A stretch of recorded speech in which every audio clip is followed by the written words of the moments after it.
scientists, scholars, students, and other eager participants.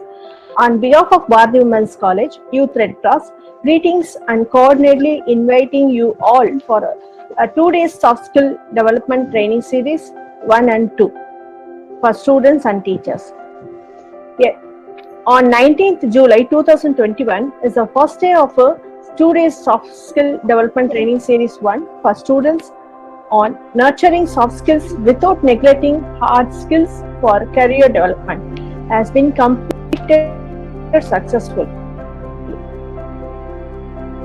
Today, 24th July 2021 is the second day of 2 days soft skill development training series 2 for teachers, as we proudly present on a focus on soft skills as a means for exemplary leadership. Teaching is a complex act requiring a wide range of knowledge and skills, including hard and soft skills, to successfully manage the demands of the classroom. Since teaching is an additional complex process, otherwise teachers need to have important soft skills. Consequently, educators today are confronted with the issue of how best of ensure that teaching graduates will continue to be relevant and bring value to the job market. It is the responsibility of the universities to ensure that teaching graduates have relevant skills to gain employment. Hence, soft skills development should be imbued into the professional training program. Furthermore, universities should combine hard skills and soft skills in their curriculum if confident students with a sense of balance and proportion in these skills to be produced. Teachers' soft skills are important. The attainment of these skills will have a difference in quality of teaching and effective learning. The quality of teaching is a crucial factor in promoting effective learning in schools and colleges. Having soft skills is vital for teachers so that they can be good leaders who are able to lead the students from the front and in turn encourage the students to become good leaders themselves. Ultimately, a great leader creates and nurtures other leaders. A great leader possesses a clear vision, is courageous, has integrity, honesty, humility, and clear focus. He or she is a strategic planner and believes in teamwork. Leaders are not born, they are made. And they are made just like anything else, through hard work. That is the price we have to pay to achieve that goal or any goal. With this quote by Vince Lombardi, we will follow our future can be valuable and full of life just by making sure of meaningful and following our soft skill development. Taking care of our soft skill development is crucial, and you may have concerns related to respectable career as a result of the COVID-19 public health crisis. At this condition, it is very important not to ignore career development. Being and staying at the participants of today's session, you will be gaining knowledge and getting more information on keeping your focus on career development for your bright future life. Hence, why we are all gathered here today on this online awareness of soft skill development training series 2 program to become a beneficiary of today's event, one among you all, so that we can face our challenges on our career benefits in future life and meet its needs. Since firstly, I would like to say humble thanks to our college principal, Dr. D. Gladys, Bharati Women's College, to given me this very good opportunity to conduct today's event. And also thanks to our head of the department, Dr. R. Shamala, and our department staff members for their kind cooperation. It's a very pleasure to start this auspicious occasion by healthy welcoming you all. True leadership lies in guiding others to success, in ensuring that everyone is performing at their best, doing the work they are pledged to do and doing it well. Bill Owens quotes, I am so honored, privileged and delightful to welcome our today's special guest speaker, Mr. Suresh Kumar, MD, MDiv at CGLD, Bangalore, a doctorate student at Osbury Seminary, presently working in USA as a research scholar, for this enlightened and spellbinding session. And he is here to give an interactive speech and practical experiences on the topic of a focus on soft skills as a means for exemplary leadership. So, once again, I welcome you for an informative and impactful session, sir. Now, I am handing over to Mrs. Grace to introduce our guest speaker and brief his academic travel field day. Over to Grace. Good morning, ma'am. Good morning, one and all. Good morning, sir. As ma'am said, as ma'am quoted, true leadership lies in guiding others to success, in ensuring that everyone is performing at their best, doing their work they are pledged to do and doing it well. That's what we saw on the previous first day seminar through sir.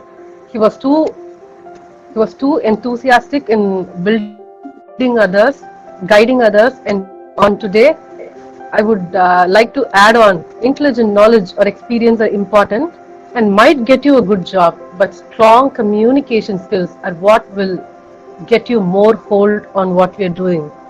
And today's seminar for sure would be a whole more gripping one, and I think, and more than I think, and I still believe, and I have such an strong input that we all would get such an input from sir to improve ourselves in spite of this hard season.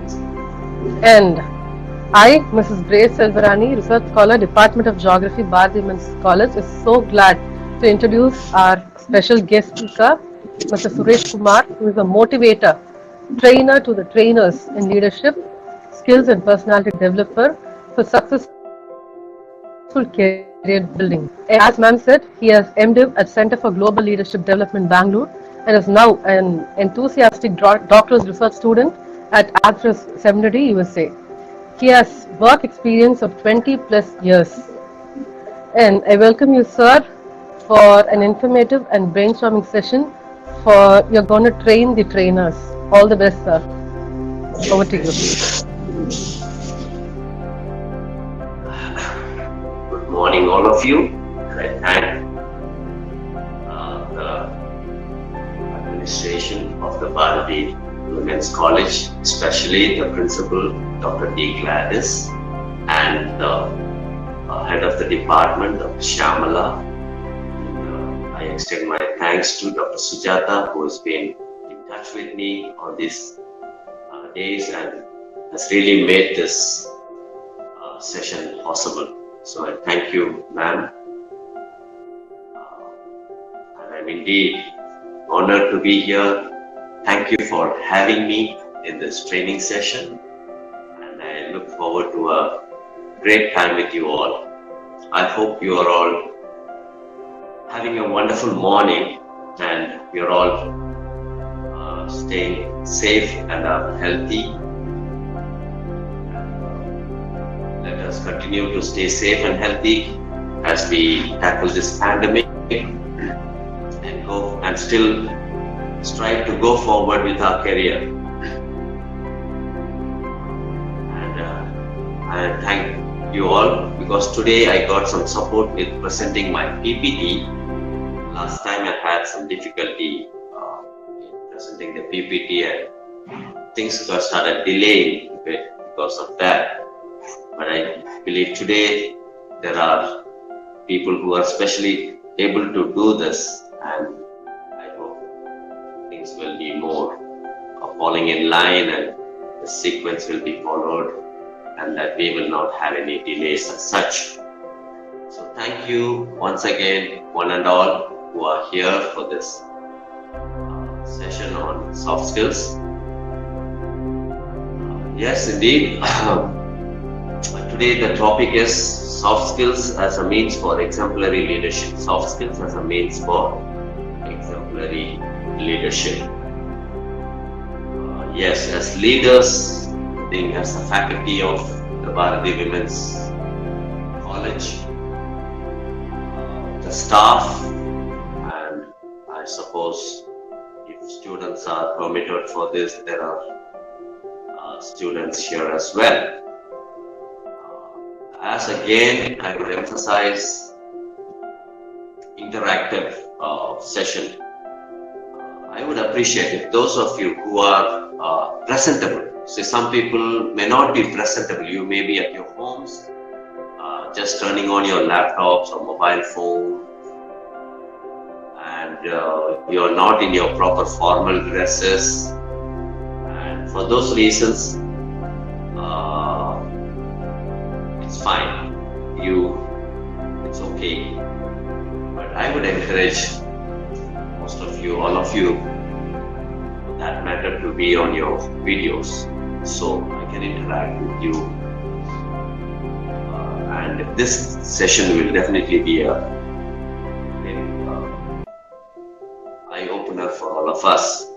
Yes, indeed, even when I prepare such sessions, soft skills are not exhaustive, as I told you. Yes, most people here are, as I suppose, well qualified with a very good, or put it in another way, you have got the highest academic qualification that is ever possible. And PhD is the highest level of academic qualification. And most of you, as I know, as I was told, are faculty, and if you want to be a professor, faculty, definitely you need to hold a PhD degree. And all of us here, all of you especially, you have your degrees. The hard skills are earned hours, days, thousands and thousands of hours probably. Much time spent in days and years spent in earning the qualification that you have all got and come to this position in Bharati Women's College. And I do believe today my focus is here to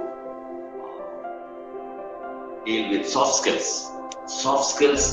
For soft skills, anybody, even if he's an educated man or an uneducated man, if he is any human being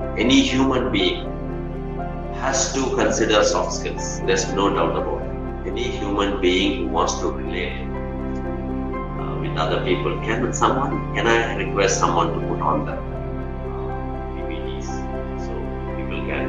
Specializing in soft skills enable us to function as a member of a team, satisfying people's expectations, negotiating, making decisions, solving problems with others, and also to work effectively with our team.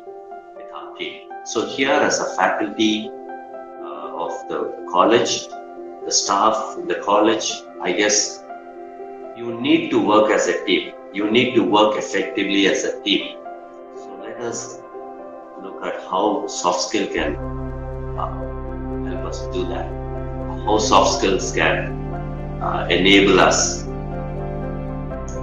to better work as a team, for team performance, to work as a team player.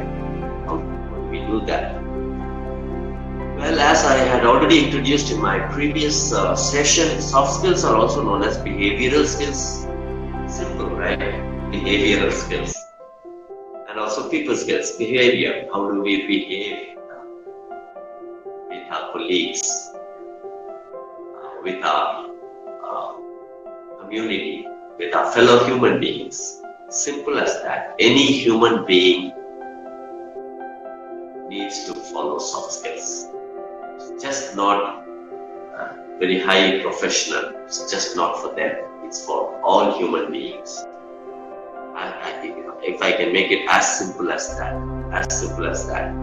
So soft skills are important. Is there anyone presenting, or do you want me to present? Can anyone? Dr. Sujata? I guess I sent the PPT to you. Do you have that? If you are not present, send it again, ma'am. I didn't receive, sir. You didn't receive, ma'am? Yes, sir. Oh my, very sorry about that. Can I send it now? Yes, sir. Yes, sir. Please, sir. Just a minute. Give me a minute. What I sent it. Of course, I have it on my desk. No issues. Sent it.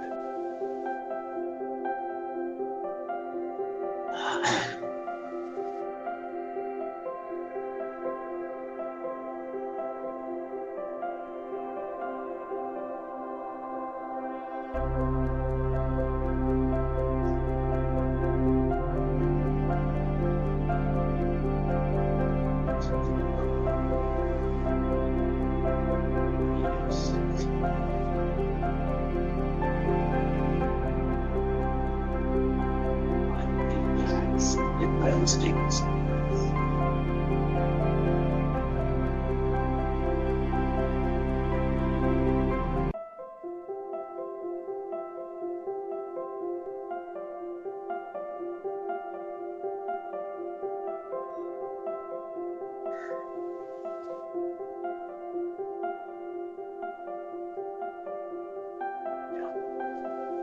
I hope you would have received it, ma'am. Yeah, soft skills are actually behavioral skills. They have another term for it. It's behavioral skills. How do you behave? How do we behave with the other person of the society that we live in, the community that we live in? So that's basically what soft skills are all about. The better we are with our soft skills, the better we are, the better we train ourselves, the better we nurture our soft skills, the better we get on in our role and in our life, whatever role that we are in. If we are a faculty, if we are a professor, if we are head of the department, if we are the head of the institution, the better the soft skills, the better we get on with our roles. No matter what level of position that we are in, what stand that we take, or what position that we hold, we all will have to better. The betterment of our soft skills are very, very essential. That is what is generally understood in the corporate world nowadays. The corporate world understands this concept very well. So let us make sure that we know that as well. We know that our soft skills are good enough. Today, my focus is soft skills are not exhaustive, as I told. As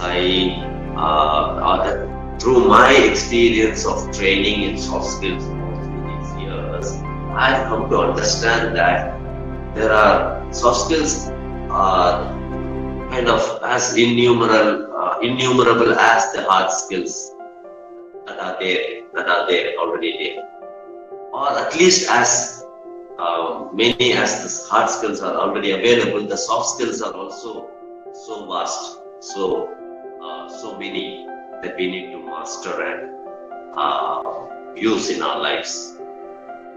So, but here my focus, I wanted to have a focus. So therefore, I thought of dealing with just 3 skills here, which would actually be benefiting the leading community, people, those in leadership. As I was, if my understanding is right, the faculty members are here. The management is here, the staff of the college is here.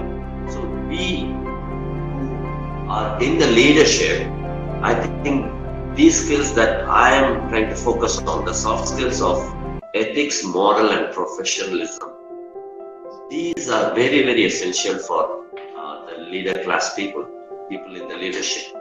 So therefore, I am trying to focus on the soft skills of ethics, morality, and professional excellence.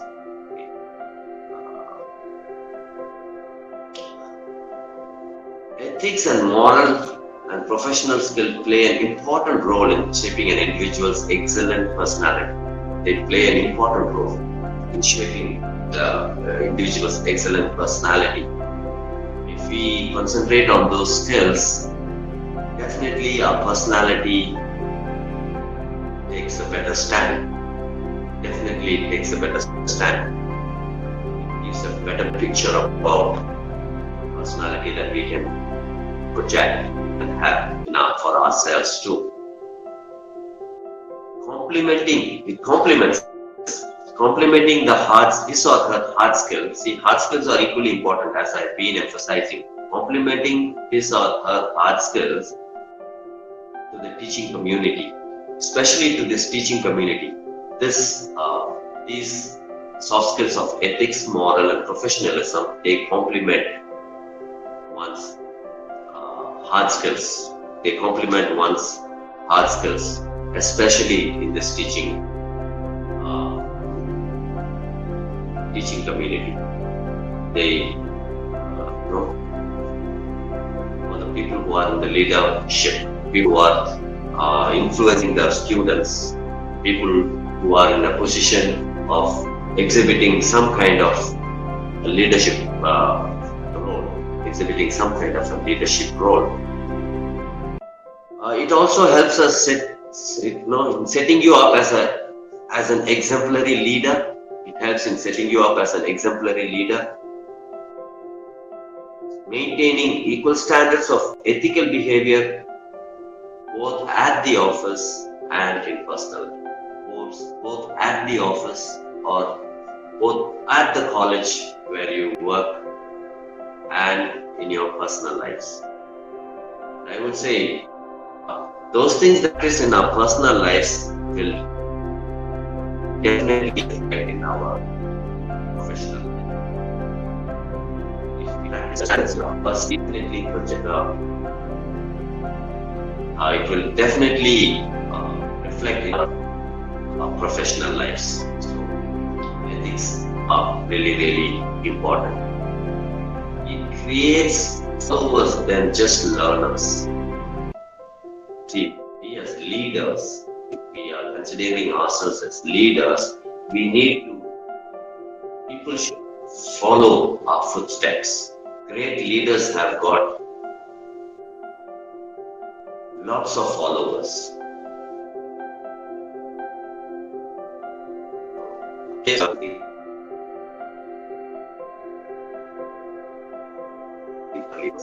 That is considered as something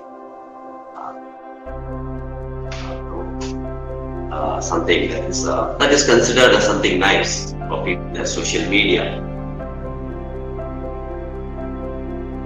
I'm not talking about those followers and people following your Twitter or your YouTube channels. So these are considered as a lot of followers. No, that's not what I'm meaning here.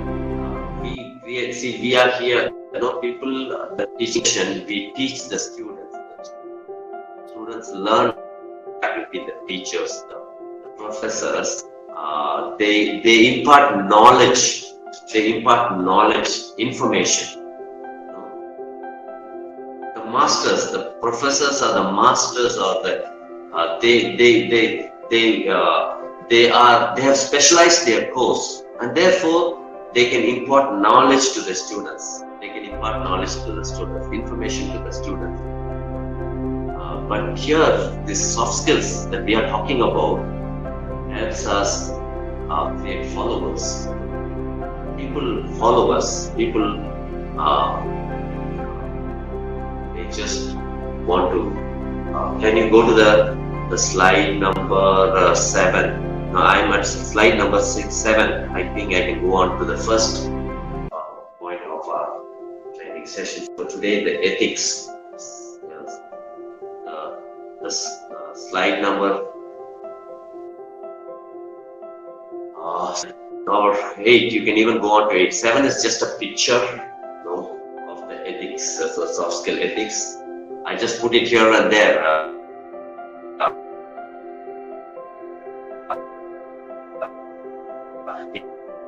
In fact,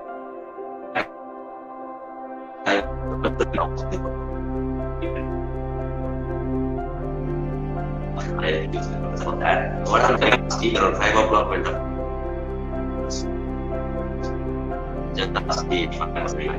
Then I worked through the night to get this presentation done. So the pictures were actually added by some of my my disciples or my students suggested that, and I just got those pictures and added here and there. So if you want, can you go on to slide number 7, ma'am? 7 or 8? 7. Ethics is the first thing that we will talk about. Ethics is the first thing that we will talk about today. 7th slide. 7th slide number 7. Ethics. Or you can go on to ethics. See people about. There was a survey conducted by. Can we go on to the slide? No, the Klaus and Associates survey. The Klaus and Associates, they conducted a survey very recently, and they come to understand that 87% of the respondents believe that a lack of ethics led to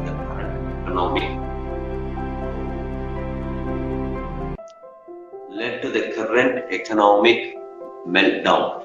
Today we are going through a great economic meltdown, right? Lack of ethics. A survey by Klaus and Associates says that. And for reassuring this condition, 80% think that ethics can be taught. 80% of this, 87% of the respondents think that ethics can be taught. Ethics can be practiced. Ethics can be implemented. Ethics can be exercised on a day-to-day basis. Can we go on to the slide, please? The 8th slide. 8th slide. 8th slide. 8th one. 8th slide. If ethical behavior, okay, 9th one. I'm already in the 9th slide. So, if ethical behavior had been taught and reinforced as a must soft skill for employees, could we have prevented this economic meltdown? If ethical behavior had been taught and reinforced as a must-have soft skill for the employees. So, employees, here, can we consider ethics as a must-have soft skill for the management and staff of the Bharati Women's College? I feel yes. Ethics will have to be reinforced. It has to play a role. The management will have to play a role in trying to teach ethical values and reinforce it, so that we can prevent future economic meltdowns. Definitely we could. Alright, why do I say that? Some secular, in the corporate world, there are certain companies with strong codes of ethics. I think when I was taking this training on soft skills for the students on the 19th, I did mention this. A company called Gap. If you can see those the Gap store at the malls and all that. They have they have a strong code of ethics. For them, the code of ethics is do what's right. And therefore, the company established a set of ideals and behaviors that filter down throughout the organization's 1,34,000 employees. This organization has about 1,34,000 employees. 1,34,000. Another large corporation. We all know Johnson & Johnson. It operates from a lengthy credo. That challenges its employees. I would like to read that credo. I'm not sure. I don't think the slides are changing, ma'am. Are the slides changing? Ma'am? Am I audible? Yes, sir. Thumbs up, or you can say yes, things like that. But the slides haven't changed, ma'am. I'm actually in the 10th slide now. 10th slide. I don't see the slide changing in my screen. So is it only for me or? 10th slide. I'm in the 10th slide. already gone to the 10th slide. I will make sure I'm time conscious today because the last session went on and on and way beyond the stipulated scheduled time of 2 hours. So I'm trying to make this session. Actually, while sharing is changing over here, sir, but You are able to see the yeah, pages. I'm able to share. While sharing, I'm able to change it over here. But I don't know why it's not projecting over here. Can you please ask the rest of the participants if they are able to see the 10th slide or are they on the first slide? See, they can somehow see that it's the first slide or the 10th slide. So obviously, I think people can know that. Can we ask people, or can people just respond saying we can see or we cannot see, things like that? They can just tell or state. Maybe I'm you able may to say- see, sir. You are able to see the slides changing. You are on the Yes, 10th sir. slide. First of the slide I can able to see, sir. Okay. No, sir, it's in the first slide only. It's not changing. Okay, there's someone who says it is not changing. Slides have to change so people are able to follow what we say.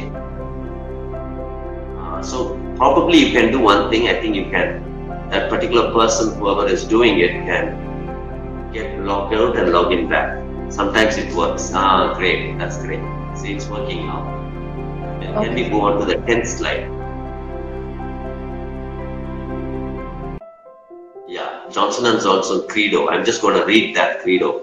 They have a Credo, okay? It's a lengthy Credo, but then the growth of the company, the expanse of the company, actually, this Credo is one of the determining factors, I believe. Our Credo states that in meeting the needs of the patients, doctors, nurses, mothers, fathers, and all others who use our products, and services, everything we do must be of high quality. This commitment extends to everything we do to bring our products and services to the people. Isn't that a wonderful thing? They want to give the best.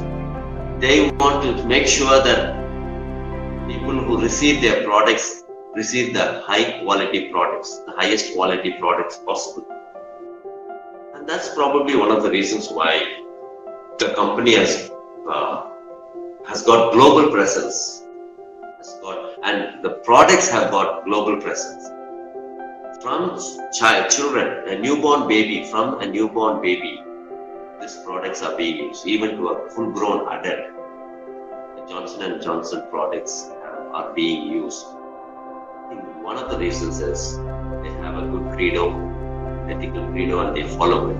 They follow the creed to the words that they have mentioned there. Okay, so sometimes when I ask people what is ethics, one person actually asked me when I was just one of my friends who actually teaches NEET and all these people. He said, "What actually is ethics?" I was shocked. What is ethics? I was literally shocked. A person of that profile who teaches his students to qualify for NEET and things like that is not sure about what ethics is. I was, what is actually ethics? What is ethical behavior? I have a small outline in fact. What are ethical? What do we mean by that? What do we mean by unethical practices? Let's see what unethical practices. Unethical practices, refusing unethical behaviors such as gender, my slide. Okay, I'm just telling you my slide. My slide number is at 5. I'm at 5. I go back here and there, so please excuse me because I just prepared this PPT last night. See, refusing unethical behavior. Thank you. That's the refusing unethical behavior as gender determinations during pregnancy, abortions, okay, bribery, plagiarism. Okay, a little bit of all this, We need to discuss that, right? I actually wanted an interaction session because I am here. I want to learn from the teaching community. I want to learn from people here in this forum, in this discussion, in this session are all highly qualified people. I got to learn a lot from this community, I believe. So I really wanted an interactive session. Okay, but it's fine.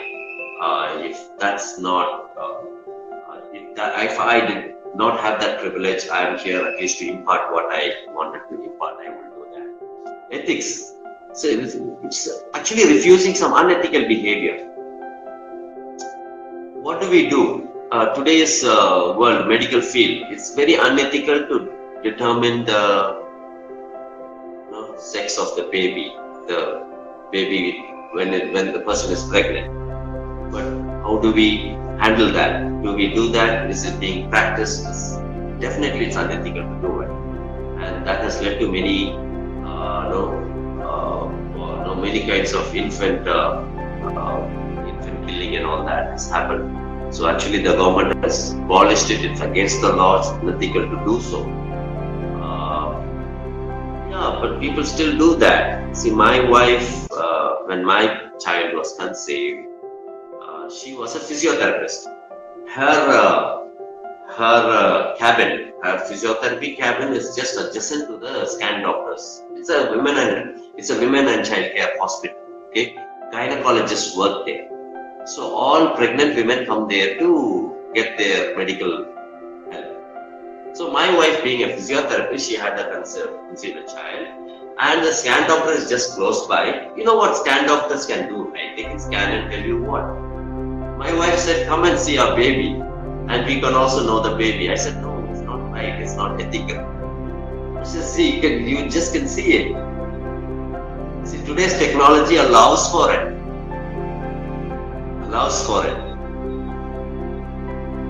Gender determination during pregnancy is definitely unethical. Abortions, bribery.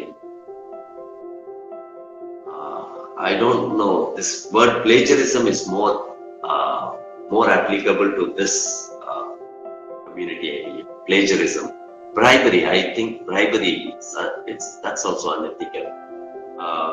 I would like to give I am against it. At any point, I am against bribery. So I tried it in my life, various instances. I tried to fight against it. At one point, I wanted for my passport. I had gone for verification. Okay? See, people respect you when you have your convictions. Straightforward. People respect you. I'll give you examples. Okay? I went for my passport I think I don't know when, maybe around 10 years ago or 15 years ago. Since then, so I'm not talking about unethical behavior today. So I had my convictions long back. Therefore, I believe I have this platform to talk about it. So I had gone for my verification. People, my friends, colleagues, everybody tell me that if you go for your verification at the police station, the local police station, you will have to give something. There was a father with his daughter before me. He was the officer was handling that daughter and the father.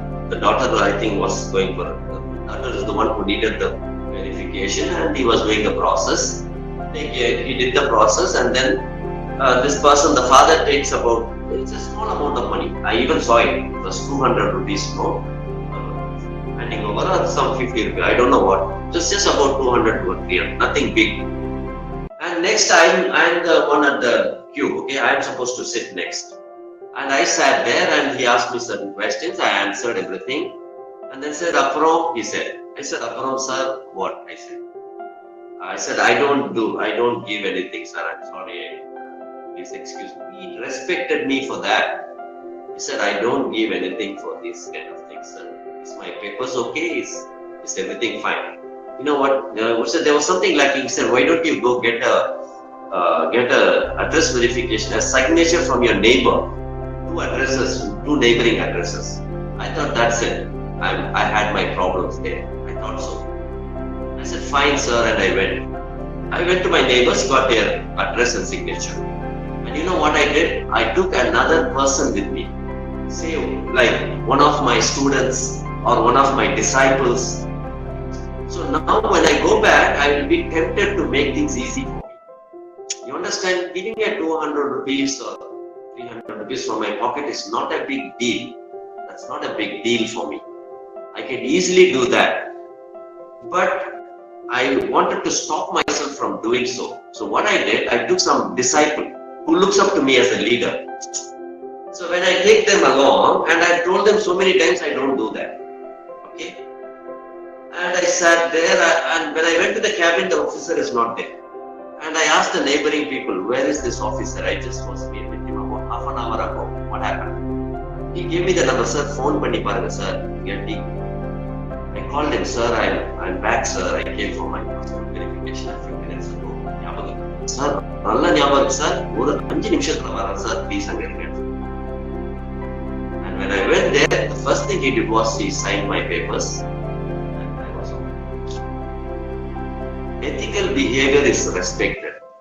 And my disciple or my student who was with me, okay, just imagine the impact it created. Ethical behavior is another point.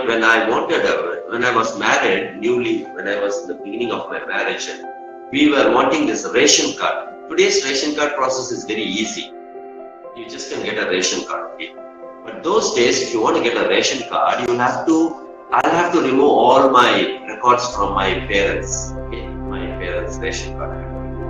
And my wife will have to remove everything from her parents' thing. And we'll have to bring the documents and prove to their authority that we have removed all our names from all other ration cards and we need a new ration card.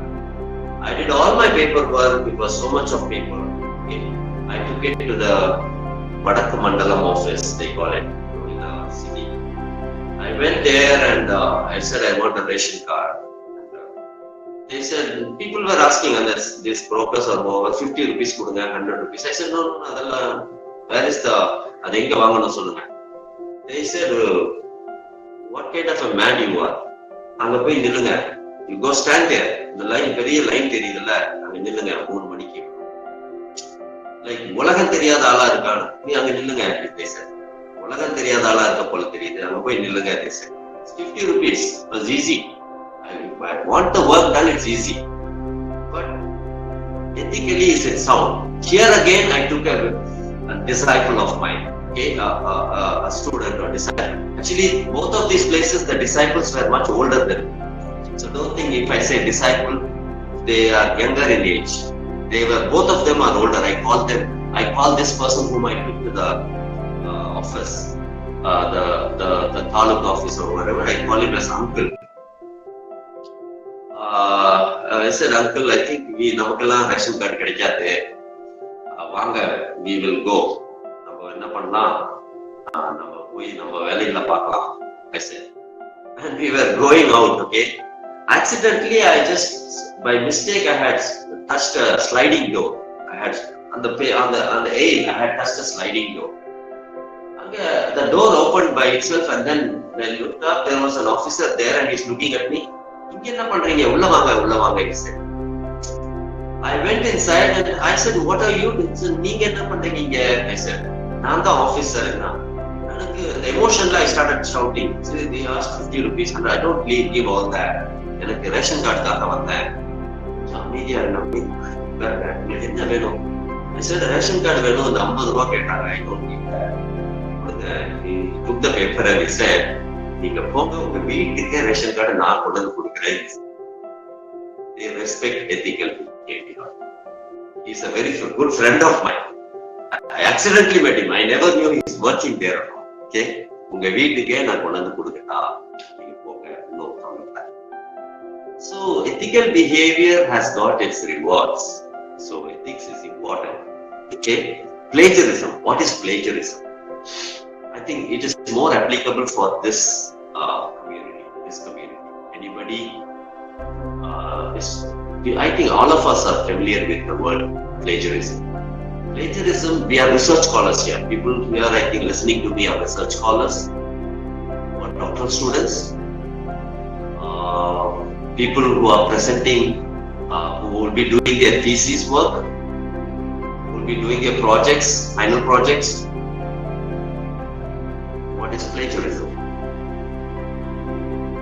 We are not supposed to copy material into art without giving credit. If we are, see, plagiarism is a huge field. Okay, if you want to know really what all that is, you can use that. You can. I will give you a source. Tertullian is a very good book. Tertullian is a very good book on project works. There you can learn a lot about how to present project and all that. We use Tertullian in our research, in our projects and in our paper presentations. Tertullian is very good for giving endnotes, bibliography, and all this. So, are we faithful in giving them? No. When we read certain books, do we bring the bibliography into our research presentations? Do we bring our bibliography into our paper presentations? Do we give endnotes? Do we give credit? See, when we quote certain things verbatim, we need to quote it and give a footnote and say, I have quoted this from so and so. Okay, sir, we quote words and then we can give it. Today, we cannot cheat. We cannot cheat today. If you want to find out if somebody has copied, you Google it, it is there. You Google it, that particular sentence, you Google it, it is there. I hope you understand what I mean.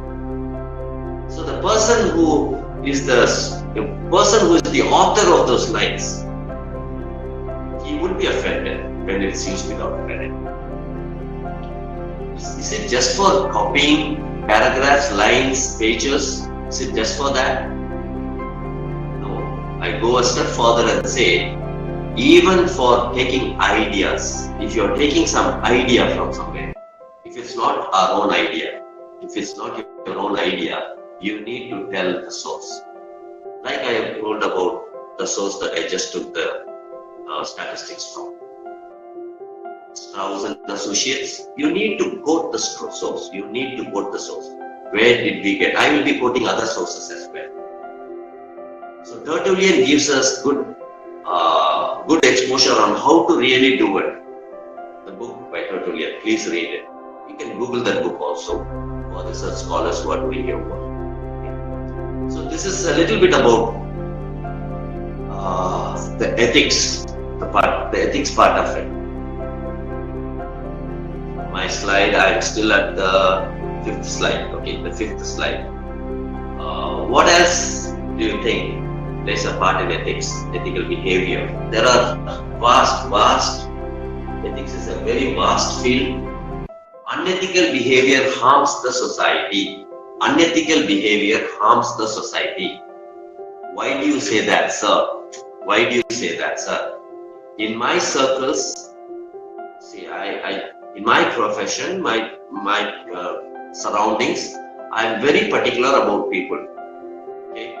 You get a government job, in my circles, you ask my people, do you have a government job? Did you pay anything?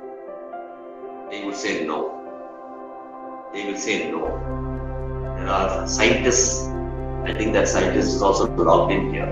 Scientists who have got their job as a scientist without paying a penny. There are gazetted officers who have got the gazetted officer post without paying a penny. Unethical behavior. Why do I say unethical behavior harms the society? You are taking something that rightfully belongs to somebody else. You are taking something that rightfully belongs to somebody else. Therefore, it is unethical. Therefore, it is unethical. Okay. Next, I am at the.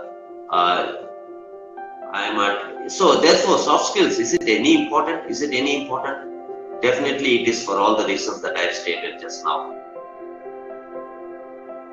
I move on to the next. I think I have dealt with ethics enough. My next slide would be slide number 11. Whoever is presenting the slides, can we go on to slide number 11, please? In leadership, the idea of discussing the moral becomes more and more relevant. In leadership, the idea of discussing the moral becomes more and more relevant. A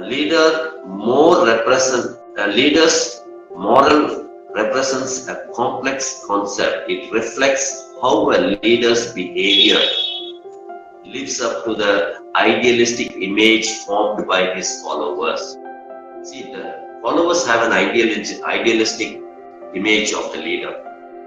The leader's behavior, if it lives up to the idealistic image. So here, as professors and teachers and faculty, staff, the community, here you are here to serve the student community.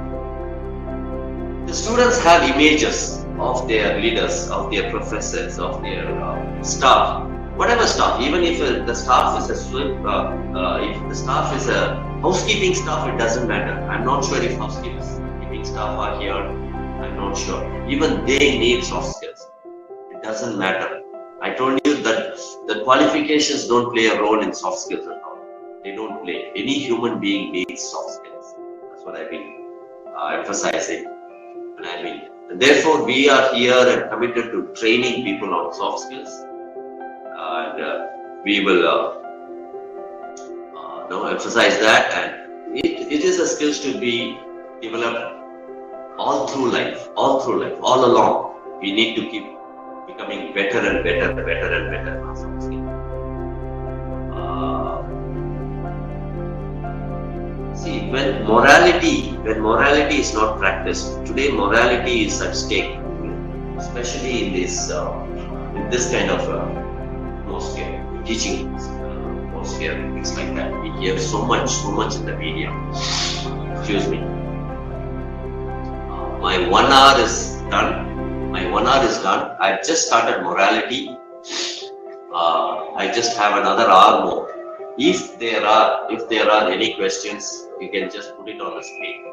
On ethics, if you think you need to ask me some question about ethics, I'm here. Ethics is a very, very vast field of study.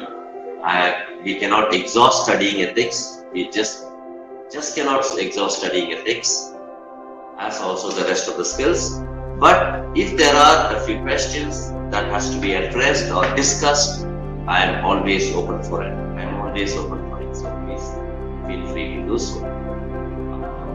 I will give you a few seconds. I'll wait a few seconds if there are questions before I go on with my next point on morality.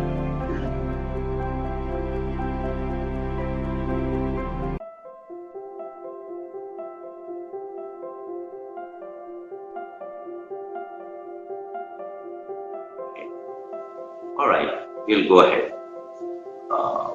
Morality.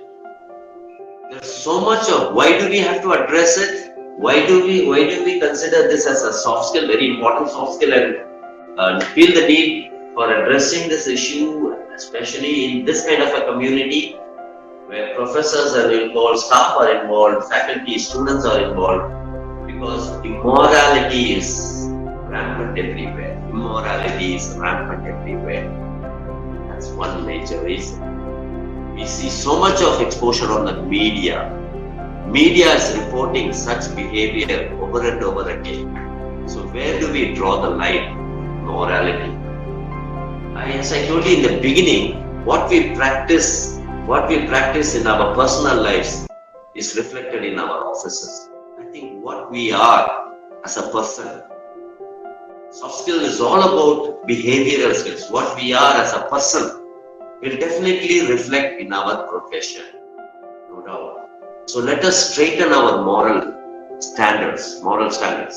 It's very, very important. Why not immorality? Today's world is so open for everything.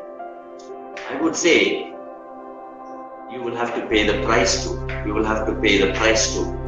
Students, you're not leaders then. You cannot be exemplary leaders. People are looking up to us.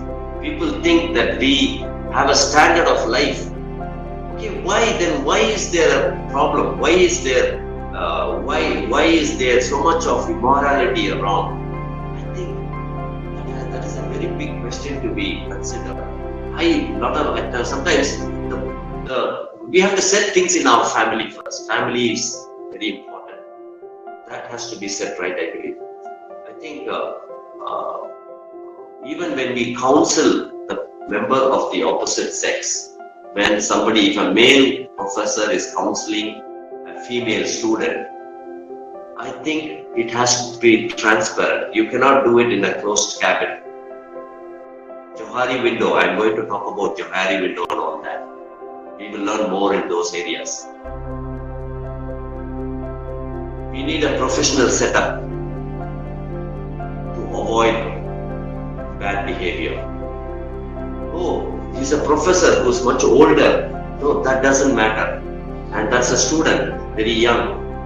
No, even then, if some personal counseling is given, it should be done as much as possible in the presence of someone else, or if it is a one-on-one, it has to be done obvious at least it has to be a transparent window or something where others in the office can see it. It cannot be a closed cabin. So these are ways that, I can suggest books.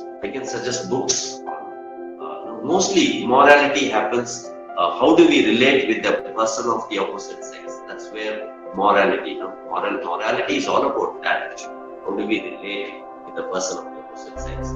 If you are a male professor, how do you relate with a female student? Or if it's a female professor, how do you relate with a male student? And why do we have to address it? So bad. It is so prevalent everywhere. People are being caught in the media. It's a shameful thing. Why not go through that shameful thing by concentrating on our more important skill of morality? Safeguard ourselves. Schools, reports. I know a head of an institution, a particular school known very well to me. He's very old. He was, I think, 77 years old when he was handcuffed and taken by public transport. They have multiple schools everywhere. Handcuffed and taken in a public school bus to the station or police station or wherever for misbehaving with a small kid, a student, maybe grandchild's age. The age of the student would have been a grandchild's age. Shameful, very shameful behavior. Why is that? I have thought about certain things. I think the relationship at the family determines it. The relationship in the family determines it. We have to be very clear with our spouse. Even before marriage, when I give a gift, marriage gift, you know what I give? Even when I used to give gifts, I used to give gifts like books like Act of Marriage, frank answers to tough questions by Bruce and Carol Britton, those kind of books, especially for people who are getting married or people who are as a marriage gift, or people who have married and I want to give them a gift. I give such books like Frank Answers to Tough Questions by Bruce and Carol Britton. Or there are books by James Dobson, who's a master in the field of family counseling. See, there was a professor who took some course for me, Dr. Guptara. I think I mentioned him the last time. He was handling a course on organizational leadership, I believe. That evening I was discussing something with him, And abruptly, he said something. He was at that time, I think he was about 70 plus. His age was 70 plus. He said, right after I finish my Kanpur IIT program, I will be going over to Switzerland. Me and my wife are going for a 3-day couples seminar, marriage training seminar. I said, Dr. Gupta, you need it? Yes, very much, he said. At the age of 70, you need to go for a marriage counseling session. He said, yes. People today take marriage so lightly that they end up in immorality. That they end up in it. You mess up with your family, you become. So when I give books like, I also give another book called, people can read it, it's all open. Another book called Act of Marriage by Tim LaHaye. He is one of the best-selling authors in America for Left Behind and so many books, the apocalyptic books. Okay, but I saw him personally. He had a session with us in our CGLD, Center for Global Leadership Development Center in Bangalore. Personally, I have seen Tim LaHaye. Tim LaHaye is a very small-looking, flimsy man, very slim-looking man. He has written a wonderful book called Act of Marriage. Husbands and wife are supposed to read that book. Actually, see, any marriage, my wife is a physiotherapist. She once complained that I gave her that book even before marriage. I think for a birthday or something I gave. Said, yes, she told somebody else, I believe. He told me to read it, he hadn't read it. Something like that. Okay. Actually, that was one of our textbooks. I said, we are supposed to read it and study it and use it. People feel sensitive when we talk about these matters. I think it is better to be frank than mess it up. And become immoral. I was trying to brainstorm myself against ethics and morality. Okay? I'm going to address ethics, and then I'll be addressing morality. So where do I draw the line? It gets intermingled. Ethics gets intermingled with morality. Okay? But then I thought of the word immoral. So let me just concentrate on that word immoral. It is so rampant everywhere. It is destroying homes. It is destroying the lives of students. It is destroying the lives of children, infants too. Very, very painful. Infants too. Why morality is important? I think we fix it there. We fix it in our home. Your behavior in your home reflects your behavioral skills at the office. So we fix our home, I think the office is fine. Yes, there will be issues. I think even in sexual relationships, I don't think I can hesitate mentioning that. The husband and wife can very frankly talk it out. Instead of, you say, you haven't satisfied me, I haven't satisfied you, therefore I find another person to satisfy. That is not the answer. A marriage is something where the husband has to satisfy the wife. The wife has to satisfy the husband in every way. The wife belongs to the husband belongs to the wife. This is accepted in all cultures, in all religions. I like one advertisement that I see. I've been seeing that advertisement for years and years. Okay. I pass the Kodambakam bridge. I see the Menaka cards shop there. It says, marriages are made in heaven. Your marriage cards are made at Menaka. I think that's a nice advertisement. Marriages are made in heaven. All cultures have the same standards of morality. No culture accepts immoral behavior. No culture tolerates immoral behavior. So why, sir, why are you addressing this? If we fix it at home, we will not mess it in our office. If we fix it at home, we are not going to mess it at the office. Everywhere moral issues. Police stations are filled with this kind of, you can't get away. You will never get away. Immoral behavior will have to be punished. You can't get away. That is my philosophy. Somewhere or the other you will get caught. It's not that you will get caught. You are caught. A person who is immoral, you tell him to come out, he cannot come out. That's an addiction. That's an addiction. It's not a one-time behavior.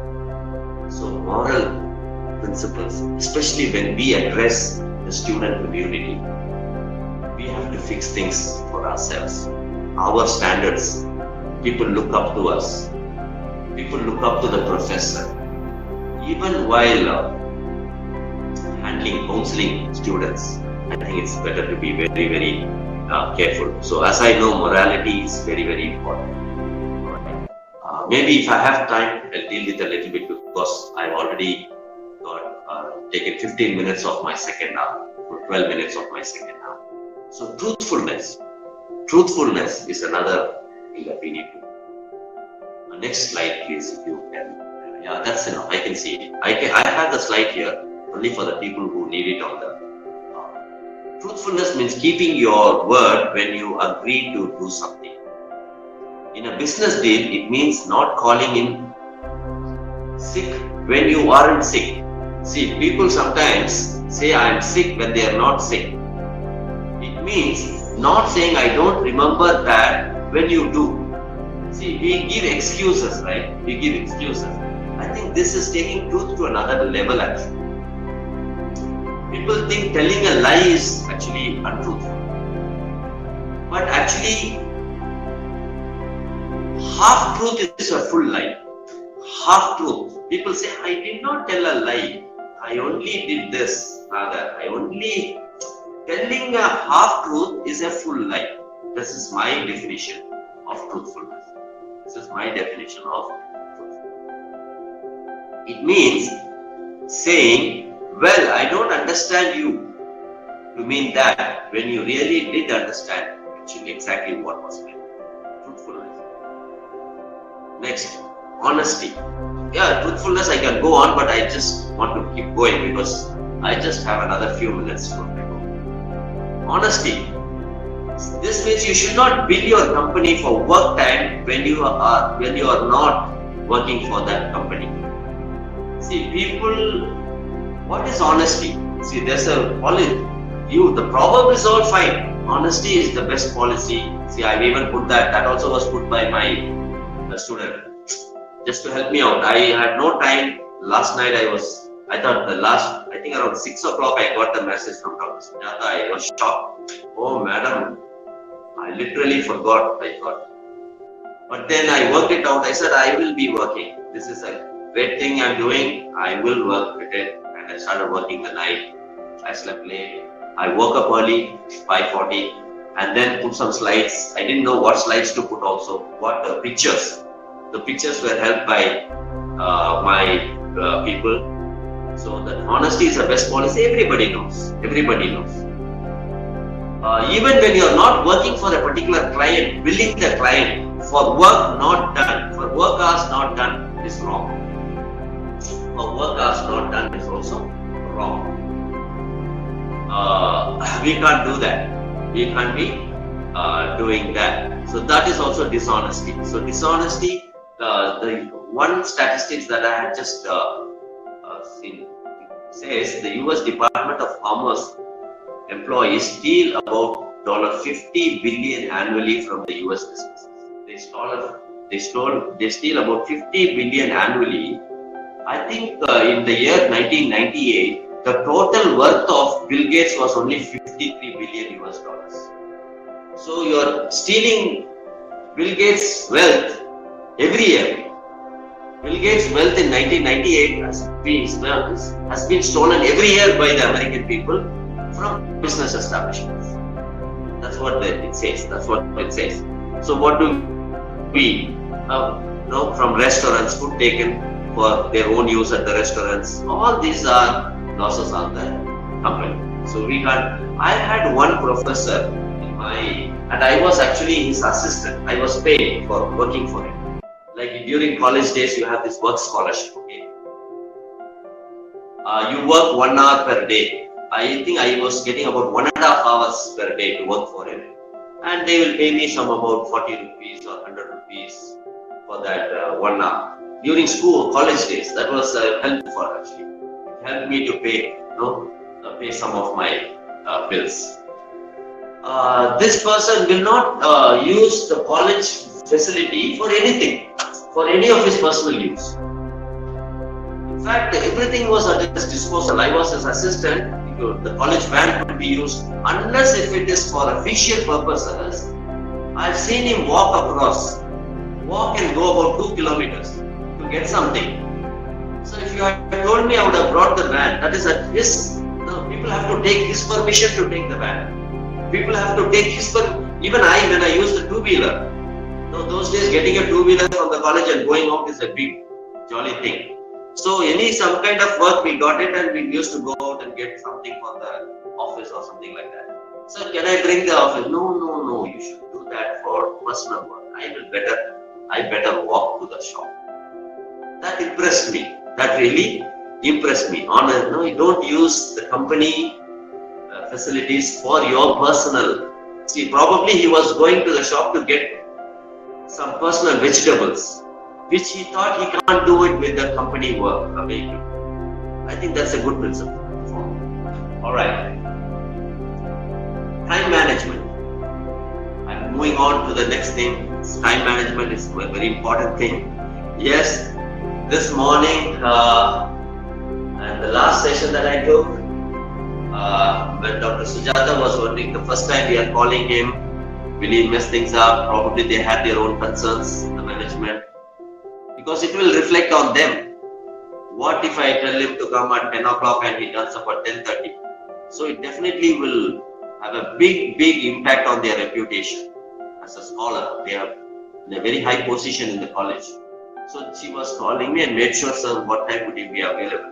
I said I'll be available 30 minutes before I'll be sitting at my computer 30 minutes before the session begins. There was where do you learn this? Punctuality, prior writings. Okay, first point I'm talking about is punctuality. That's the slide changed, time management. Okay, punctuality. We are punctual. There was a professor in my college. He was the principal of the college for 30 years. So for 30 years he's been in the same campus, being the principal there. We had classes with Dr. A.C. George, we call him. He used to have classes with us. I don't remember which class he took for me, but we had a subject with him. But see, in our college we used to have 2 hours and then a break for tea and then 2 hours. That's it. Morning breakfast, we had 2 hours of class and then a tea break for about half an hour and then we had 2 hours. That's it. Our classes are over. The afternoon is full of research work. We have to be in the library and do our research. People will be sleeping. They go to their rooms and they sleep off. They do whatever they want. They go to the city. They roam around. Whatever they want to do. But actually, it is meant like you have 4 hours of study in the college, lecturing in the college. You have equal number of hours has to be spent at the library doing your research. But we are not doing that. This person, this doctor, whenever he has got his class. See, we will have a class and then we have a break, okay? 5 minutes break before the next class. But what happens is, this doctor comes to the class 5 minutes before the class, before his period. So students, when the professor is there, we can't go out, right? We can't have our 5 minutes break. So we got so irritated, we called the class representative and we said, hey, tell Dr. A.C. George to come 5 minutes late, man. You know what we did? We said, tell Dr. A.C. George to come 5 minutes late. We are losing our break time.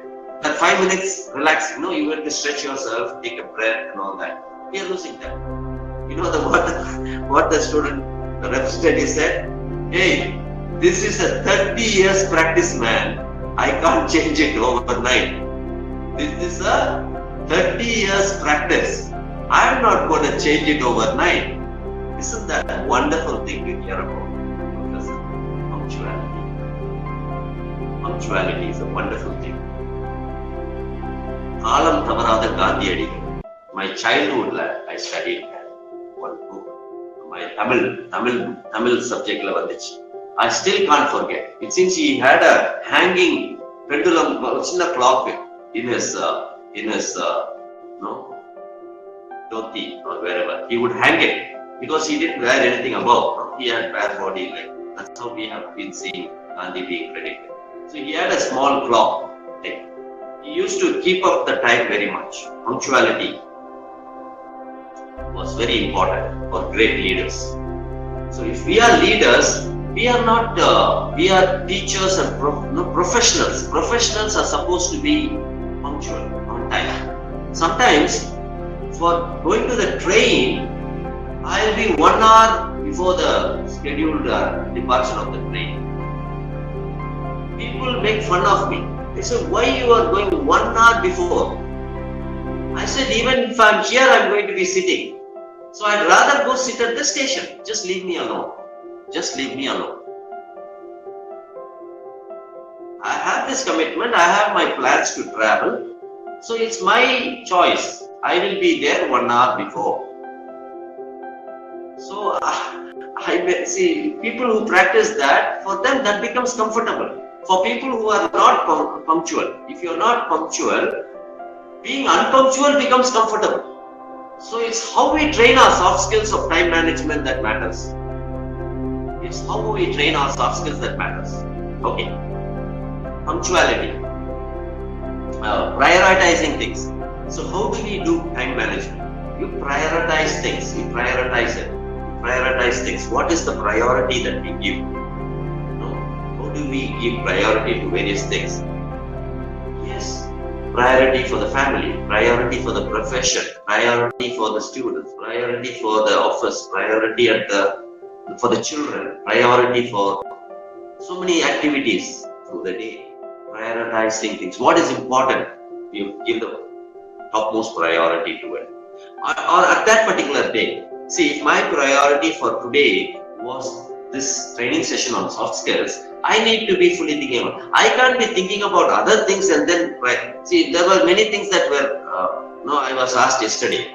I said, no, today I have a program, I have a session, and I will not compromise with that. I am not going to give you any more commitments. This is my commitment. I have prioritized my time for my session with, my soft skills training session with Bharati Women's College.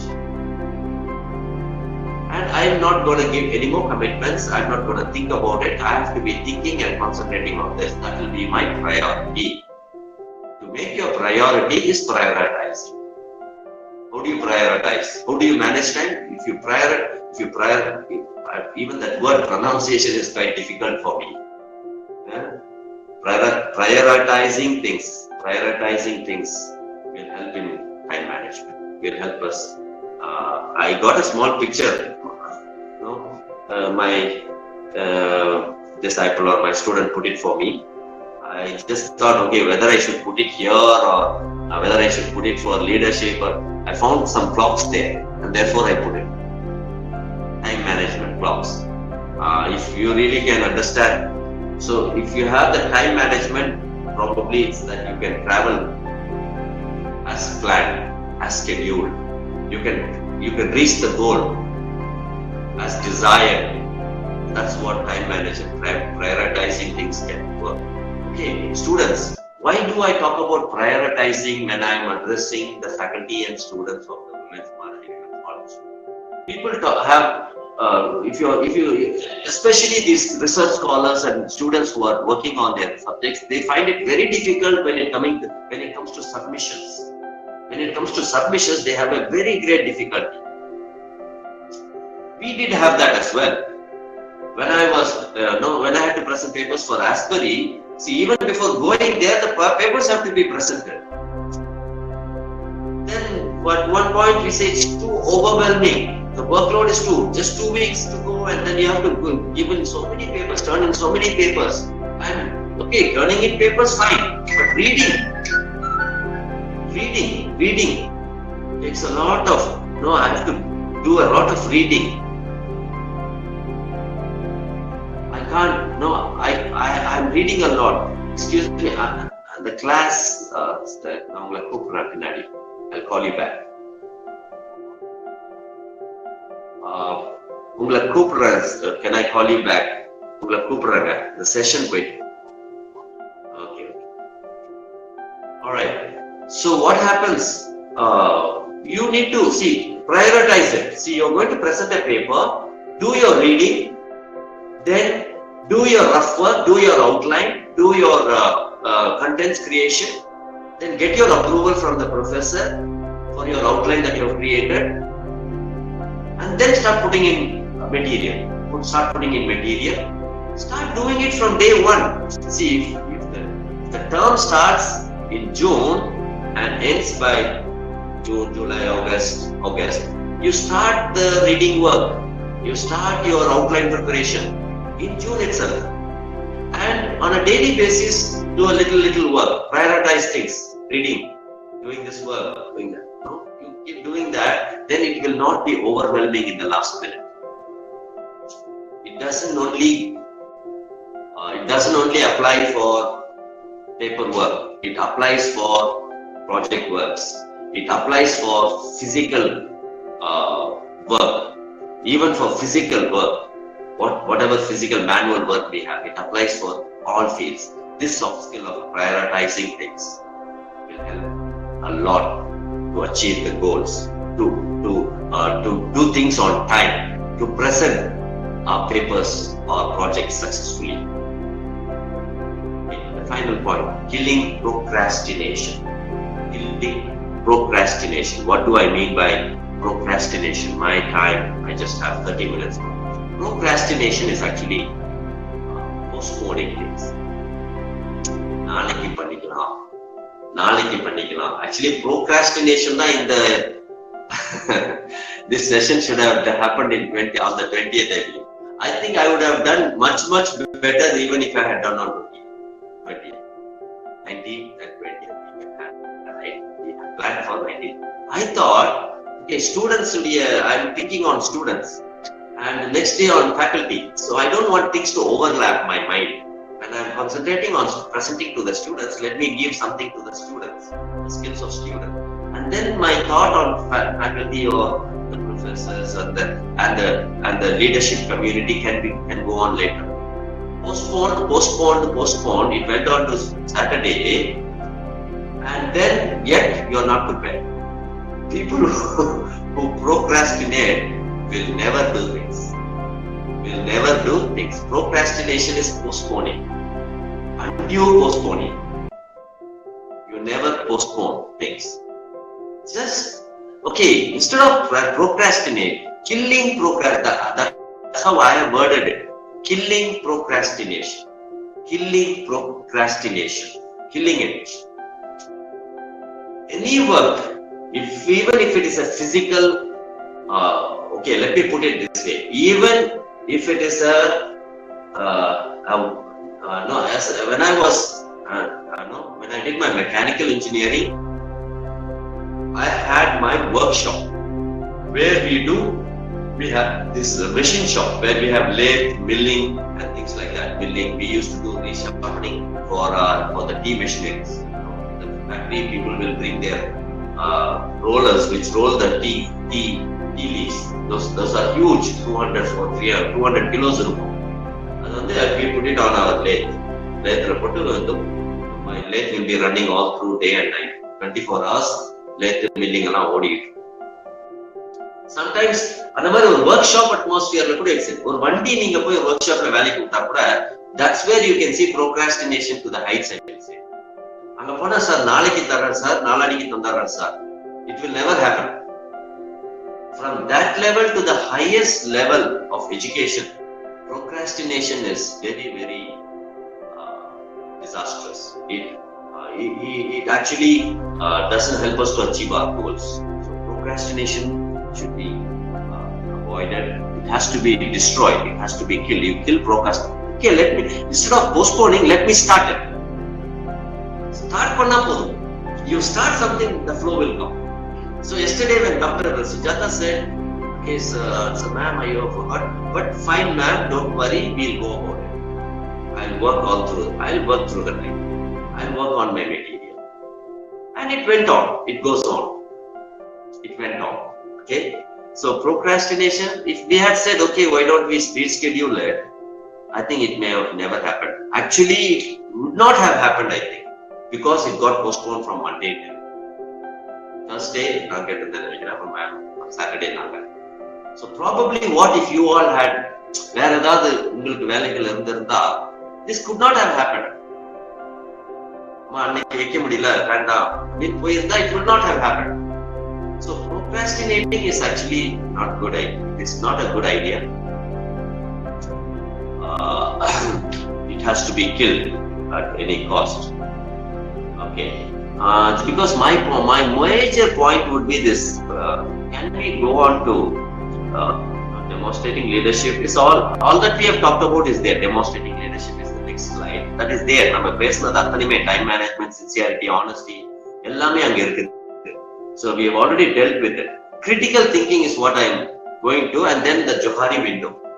Critical thinking, the next slide. Because the major part of it, I just have 30 minutes, I really want to deal with this. Critical thinking requires you to look at a problem from multiple perspectives to properly evaluate the situation. We need to see there is a situation, there is a problem, there is a confusion, okay, there is something happening. So what we are supposed to do, probably this person wants to what we are supposed to do, we are supposed to be, excuse me, very sorry, my slide, okay.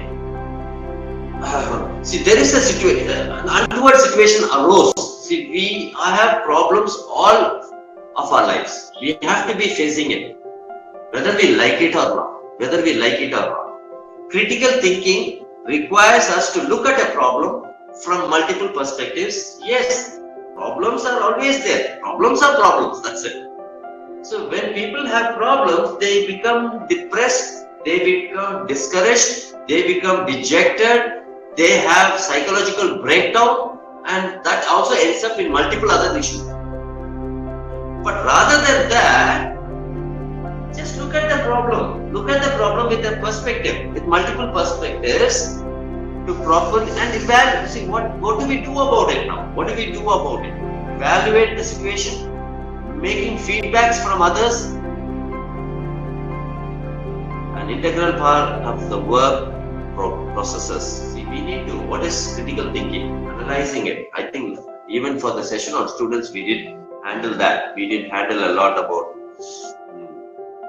critical thinking. Here, one method that, the next slide please, one method of critical thinking. This was actually, I think, introduced to us. I think everybody is aware with this Johari window. Johari window is most common everywhere now. Two American psychologists, Joseph Luft and Harry Lingham, their first names, Joe and Harry. That's how this Johari window, the term Johari window came about. They developed it in the year 1955, and it's more popularly used everywhere. So please you have an idea of the picture there. These pictures, these blocks, these squares are called regions. They are called regions, or they are called areas, or you can even call them quadrants. Okay, they are called regions. Areas are quadrants. And this Johari window, slide number, if you can go to slide number 20.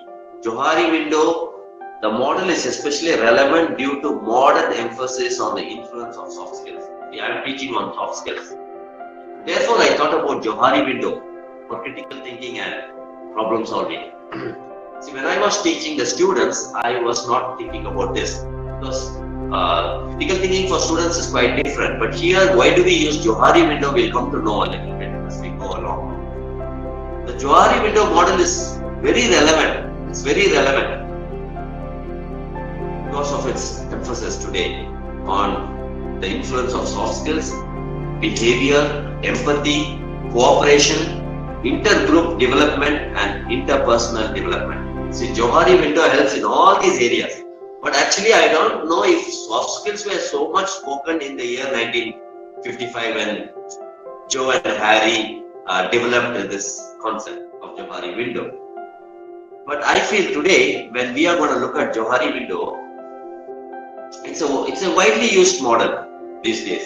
Understanding and training, self-awareness, personal development. There was a professor, called Dr. Ajit Prasad. Dr. Ajit Prasad. Dr. Ajit, I remember him as Dr. Ajit actually. He was there for the course Human Development. Human Development no course irundha. அந்த கோர்ஸ்ல வந்து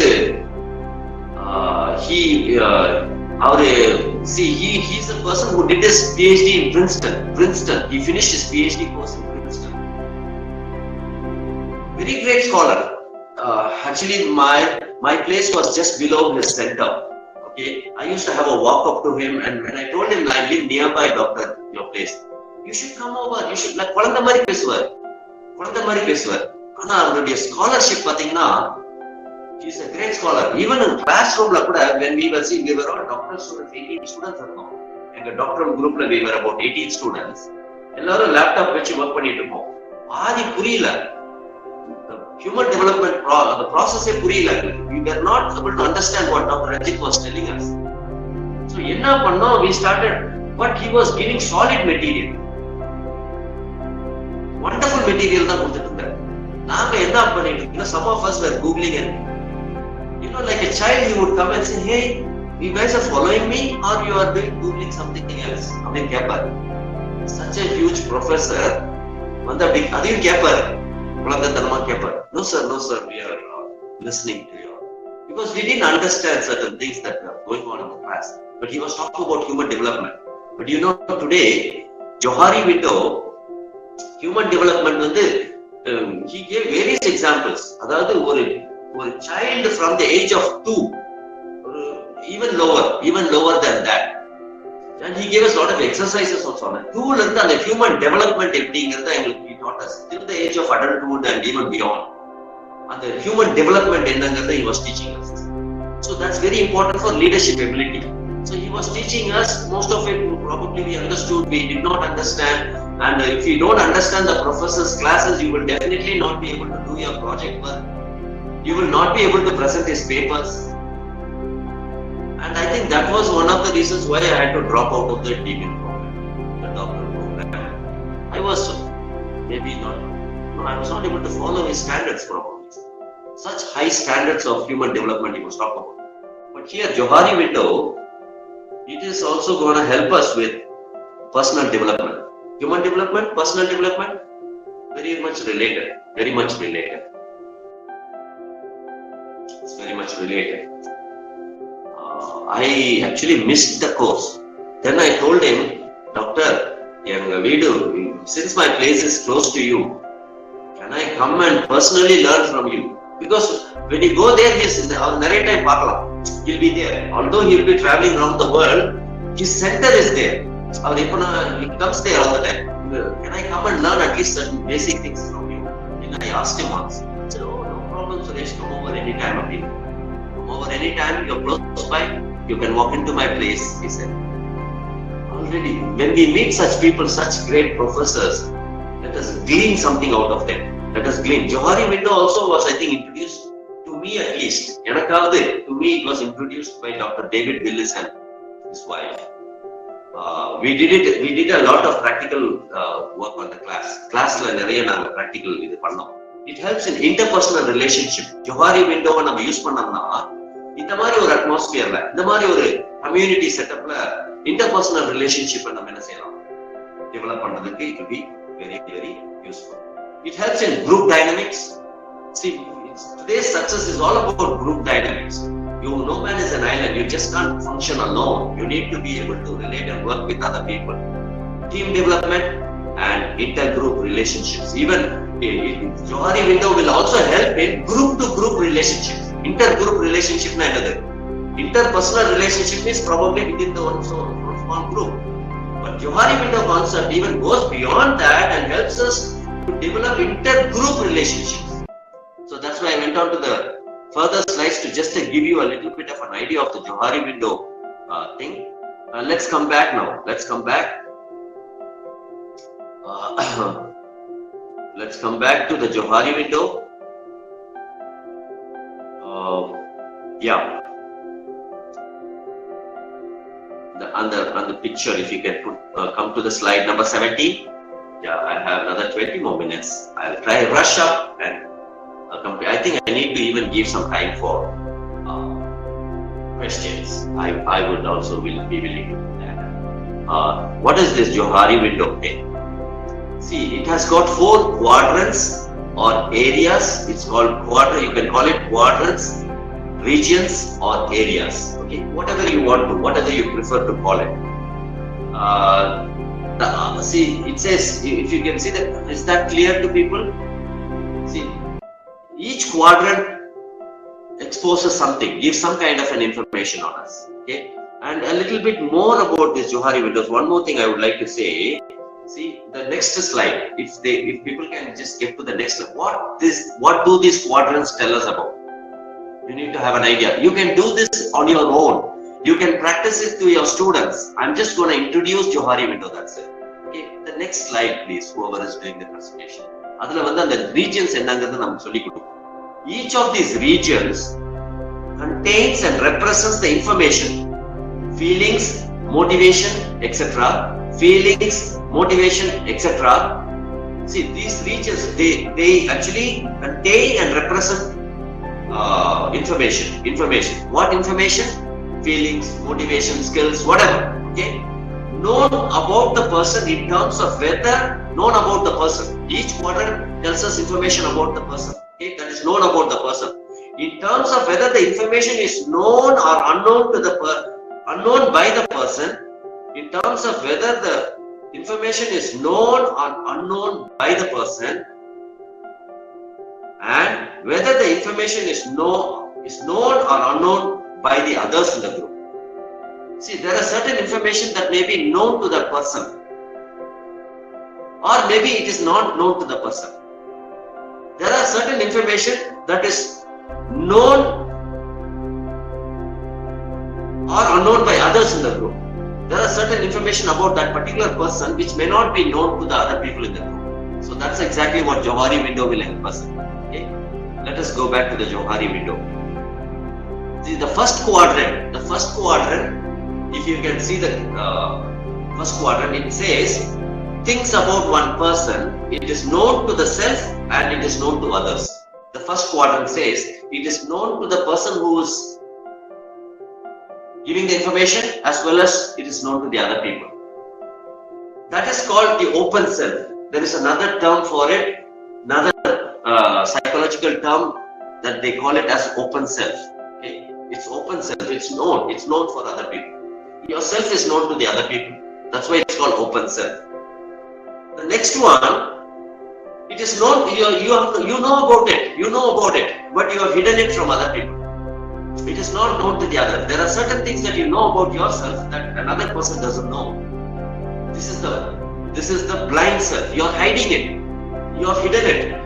Everybody does that. A professor does that. A student does that. The management does that. An individual does that. A marriage does that. A husband does that. A wife does that. So this is not something to be surprised about. Okay, this is not something to be surprised about. It is known to self, something known unknown. It's called the blind spot. It's called the blind spot. Okay, or the blind self. There are various terms psychologists give for this. It's a blind spot, blind self, and go things like that. All right, the third quadrant. Known to self, okay, sorry, very sorry. The second quadrant is known to, the second quadrant is not known to self, but known to others. I'm very sorry, I made a huge mistake here. See, you don't know about your problem. You don't know it. You're hiding it. It is blind to you. You are blind to your own problems. I'm very sorry, I made a huge mistake there. The whole concept of Johari window will be lost if I make that mistake. See, blind spot is what you don't know about yourself. It is not known to self, but others know about you. மத்தவங்க நம்மள பாக்குறப்ப he has these problems, he has these psychological issues னு சொல்லிருப்பாங்க. But அது என்ன தெரியாதுன்னா உங்களுக்கு அது தெரியல. You don't know it.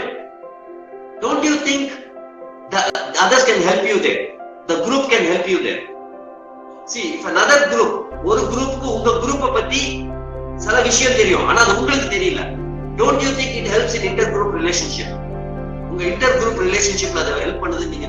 Do you believe that? Don't you think so? So that is called blind spot. Please excuse me for that. Third thing is, you know something about yourself, but you have hidden it from others. It's not known to the others. It is not known to the others. Hidden self. It's called hidden self. It is called hidden self. There are various other terms also. In the hidden self, okay, enna terms சொல்லி Google பண்ணி பாருங்க. There are other terms they give, psychologists give for that. Okay. So, something that you know about yourself, but you don't want others to know. உங்களை பத்தி உங்களுக்கு தெரியற நிறைய strength இருக்கும், நிறைய ஸ்கில்ஸ் இருக்கும். அந்த ஸ்கில்ஸை மறைச்சு வச்சுக்கிட்டே இருக்கிறதுனால nothing is going to happen to the society. You are not going to impact anyone with that. For example, சரி எல்லாத்துக்குமே நான் எக்ஸாம்பிள் கொடுத்துருக்கேன். நான் இதுல ஜோஹாரி விண்டல் எக்ஸாம்பிள். சில நேரம் என்ன ஆச்சுன்னா, காலேஜ்ல எல்லாம் படிக்கிறப்போ, especially the college that I did, அங்க என்ன ஆகும்னா நிறைய பேரு they knew to play the guitar, but they did not reveal that they would play the guitar. ஏன் ரிவீல் பண்ணலன்னு நான் கேட்டேன் சிலர்கிட்ட. ஐயோ இல்ல, காலேஜினுடைய எல்லா ப்ரொமோஷனல் ஃபங்க்ஷனுக்கும் நம்மள யூஸ் பண்ணிடுவாங்க, காலேஜினுடைய எல்லா ப்ரொமோஷன் ஒர்க்குக்கும் நம்மள யூஸ் பண்ணிடுவாங்க, சோ அதனால அதை நான் மறைச்சிட்டேன். I did not reveal that I know to play the guitar. Okay. For various reasons people do that. சிலருக்கு ஸ்கில்ஸ், நிறைய ஸ்கில்ஸ் இருக்கும், அந்த ஸ்கில்ஸை வெளியில சொல்லாம என்ன செய்வாங்க, சிலர் சொல்ல தயங்கி இருக்கலாம். They were hesitant. We can encourage such people. I get some message.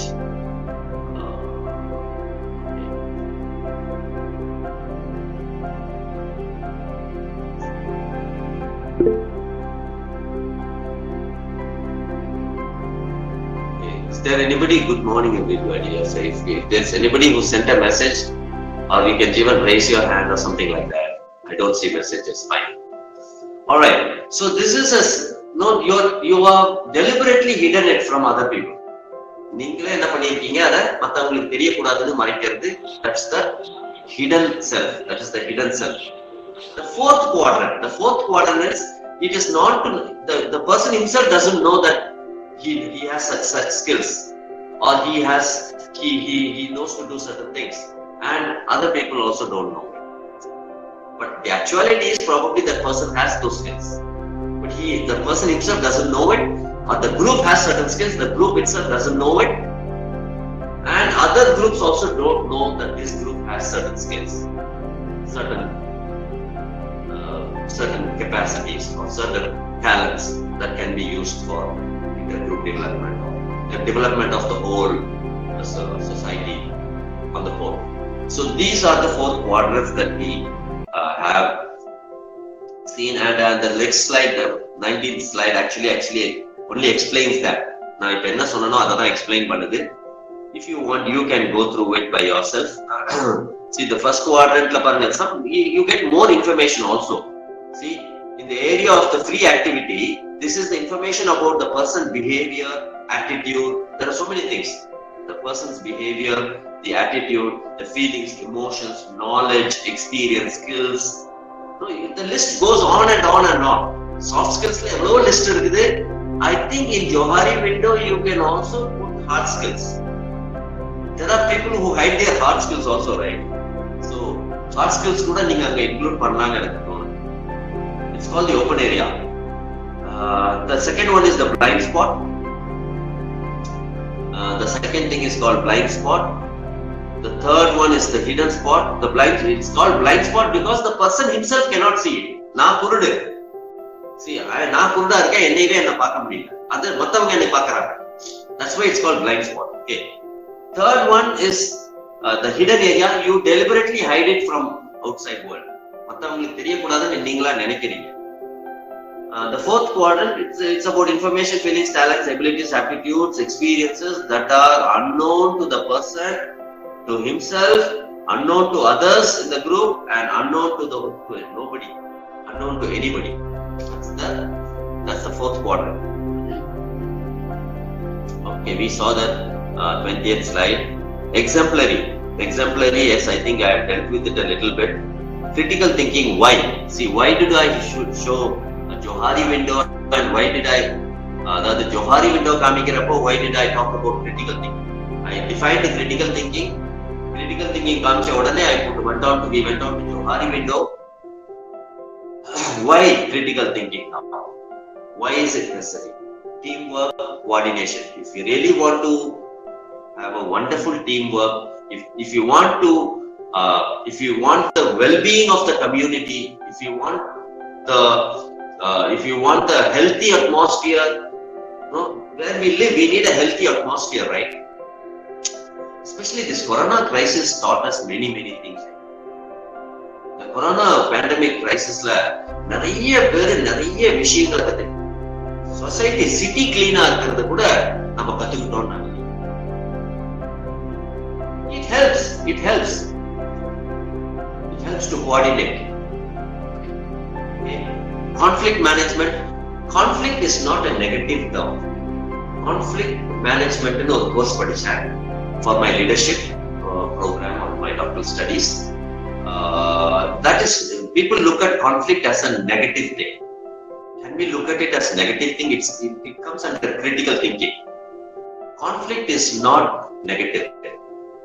When you have a conflict, you come up with wonderful outcome. Sometimes you come out with excellent outcomes. Conflict illaina, no progress at all. There is no progress at all. I'll tell you. A person is presenting something. A person is proposing something. Propose பண்றாரு. காலேஜ்ல அட்மினிஸ்ட்ரேஷன்ல போய் அத சொல்றாரு. Library facility பத்தி propose பண்றீங்க. So conflict, அந்த ஐடியாக்கு வேற conflicts இருந்தா இந்த காரியங்களை நம்ம என்ன செய்யலாம்? லைப்ரரி ஆரம்பிக்கலாம். See, there are so many today's facility.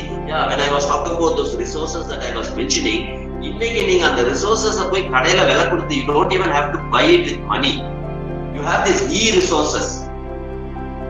Those books that I used to buy for 10,000 rupees, 5,000 rupees, today I'm just getting it free in the PDF form and e-book form on those libraries. It's amazing. So what we can do, நம்ம லைப்ரரிக்கு இப்படி பண்ணா proposals வருது. அது conflict, where there is a conflict there. How do you manage conflict? How does conflict management work? அது சொல்லுவாங்க, there's a way of putting it. You agree to disagree. எப்படிங்க? You agree to disagree. The positive way of conflict management is agree to disagree. Agree to disagree or disagree agreeably. Please think about these words. நான் சொன்ன இந்த words, agree to disagree, disagree agreeably. என்ன சொல்றாருன்னு கொஞ்சம் யோசிச்சு பார்த்துக்கிடுங்க. And you can come back with me. You can get back to me anytime. Leadership demonstration. See, critical thinking helps us, do a lot of mental analysis and work a lot. Bring about a lot of creativity. 23. I'm almost done. Creativity, conceptualization, flexibility. The next slide, please.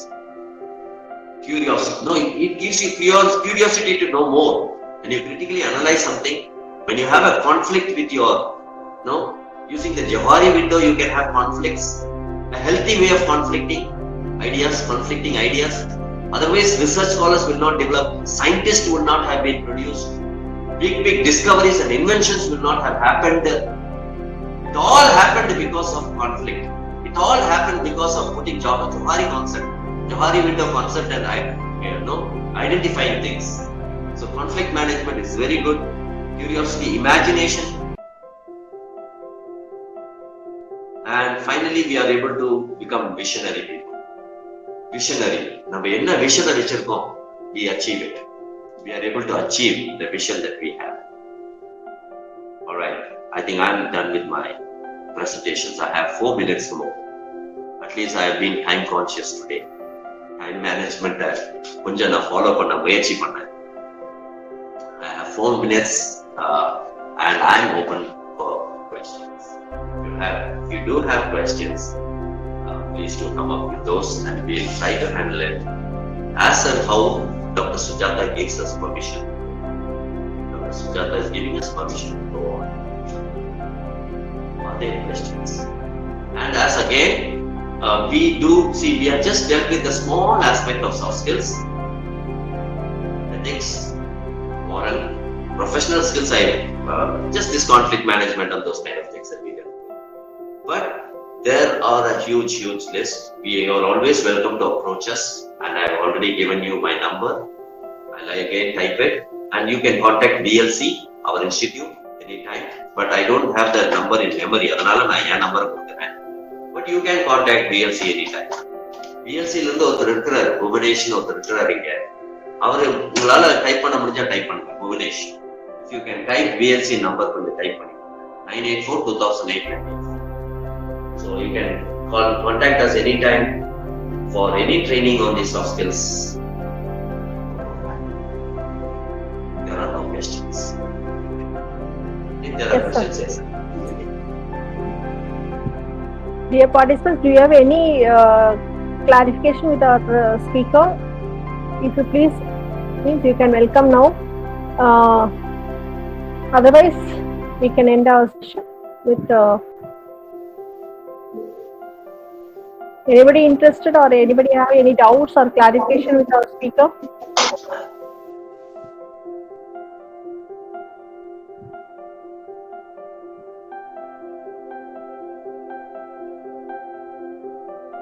Okay, sir. I think they would have very clear about what you know.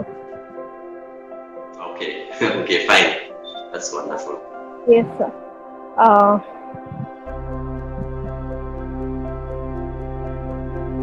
Thank you. Please thanking. Thank you very much. It encourages a lot.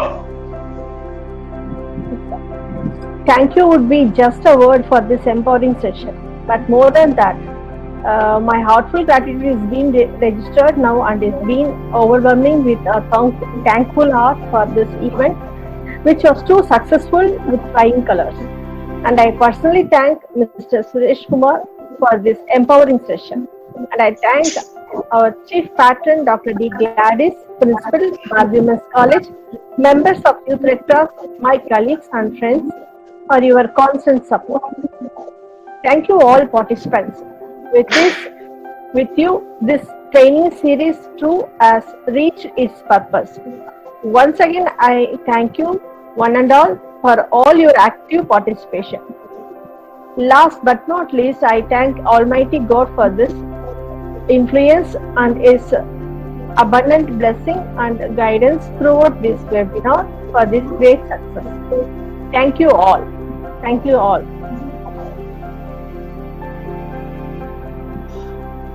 Thank you so much, sir. Thank you, ma'am. It's nice Thank you, seeing sir. you. Thank you so much. Even I have failed to give a alert or reminder call 2 days before. No. Don't worry about that. That's perfect. Even that you have done a very good within a short period, we have done very good presentation. We have enjoyed your presentation, and we see you in, probably if we have an opportunity, we'll meet you in the same kind of webinar next time, sir. Please, anytime. Please Yes, call us. For our college, our friends, faculties, everybody, sir. Thank you so much, sir. Thank you so much. Thank you very much.